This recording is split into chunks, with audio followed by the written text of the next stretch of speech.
Roger Reeves. And Roger received an M.F.A. in creative writing and a Ph.D.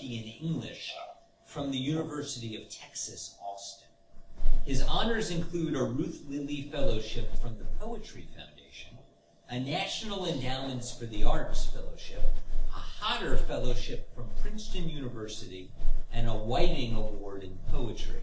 He is also the recipient of 2 Pushcart Prizes, and his book King Me, like King Me, checkers, from Copper Canyon Press is his first book.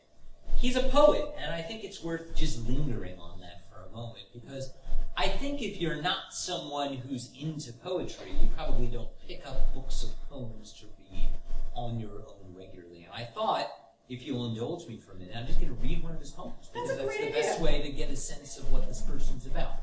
So the poem is called Cymothoa exigua, which is a Latin name, I got to explain this, for a parasitic crustacean that attaches itself to the tongues of spotted rose snappers and extracts blood from the tongue until it atrophies and falls off.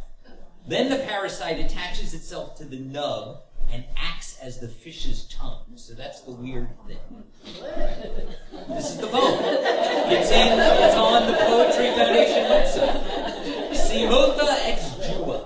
The tongue has what it is not, blemish and parasite, gimp and glottal stop. What question can be answered with a truant mouth? Can the lynched man hung from the sails of a windmill taste the lead pipe wedged between his lips? When the signifiers dangle empty chum lines in a cold creek, when the men in Waco wearing white straw hats fraying at the crisp edges of their white shirts, leave Jesse, leave John, leave Paul in ashes in the unpaved streets to choke passing mules into prophecy, when we pinch our noses to staunch the smell of the twice-burnt black man burning for a 3rd time this day, when the boys, sweet and good animals, come to what's been left in shallow ditches, false rib and femur, clavicle and severed hand, quite simply the language of sorrow, glimpse of the glad vi rooting himself into the rotting root of the dead,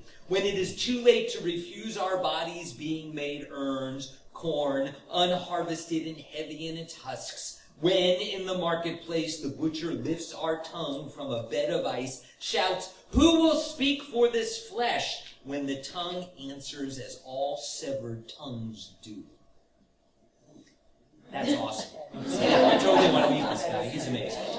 I will add, I don't think I need to add after that. I think he is running for smartest person I've ever met in my life. He speaks like 8 languages. He's really great. It's incredible.